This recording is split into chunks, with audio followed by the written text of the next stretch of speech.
Parsha Yisro begins with Yisro sending a message to Moshe saying, I, your father-in-law, Yisro, am coming. And I'm coming with your wife and your sons. Rashi explains what the message is, saying, I'm coming, I want you to give me kavod. Give me honor, give me respect. And if not for me, give your wife honor and respect. If not for her, then for your two sons. What is the quest for respect? And what kind of respect is it if you're asking for it? So, next pasuk says that Moshe went out, Vayetze Moshe. And Rashi says it was a big kavod. So why was it a big kavod? Because if Moshe goes out, then Aaron goes out. If Aaron goes out, none of Nevi'im go out. None of Nevi'im go out, everyone goes out. And if everyone comes out to greet Yisro, and there's a big, big kavod to him. And then Moshe told Yisro about all that happened. Yisro got all happy. He blessed Hashem. They brought sacrifices, and they sat down to eat bread lifnei Hashem, as the verse says.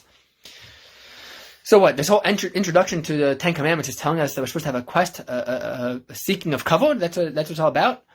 That's what we're supposed to do in order to receive the Torah.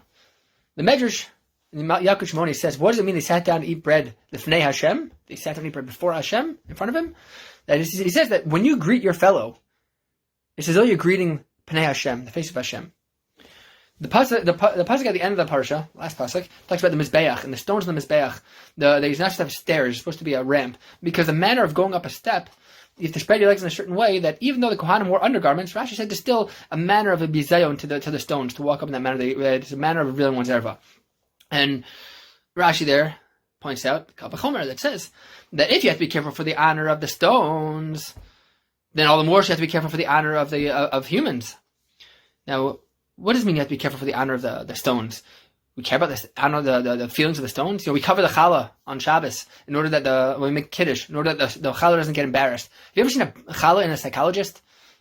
What do we worry about his feelings? They don't have feelings. But rather what? It's to come and teach us sensitivity. What's alluded to the Rashi there is that when we give kavod to someone, it's not because they need the kavod. Rather because we need to learn to give people respect. It's for us. It's like the Torah's welfare service. The idea of giving tzedakah is not as much as it is for the person that's getting the charity, but it's more for the person that gives it to understand that it's not ours. It's Hashem's, and we have user rights over it. And we're supposed to do it the way Hashem tells us to. So too, kavod. It's not for the person getting it, but it's for the person giving it. That he needs to learn to give that respect, to honor other people, to respect other people. There's machokes whether the Matan Torah came before or after the story of Yisro. And either opinion doesn't matter. They put the story of Yisro before. Hashem put it before Matan Torah to teach us that lesson, that derech eretz kavod mela Torah. That first you have to learn to respect the fellow person. That's what Yisro was trying to teach Moshe when he comes and says, "Give me respect." Because he said it again afterwards with the court system. He said to him, "It's not good what you're doing. All Bnei Yisrael is waiting. It's a disgrace to them. You have to give them more respect." And that was the message of Parsha Yisro, that he's telling us in order to receive the Torah, the prerequisite to receiving the Torah is to first learn how to respect a fellow person. Have a great Shabbos.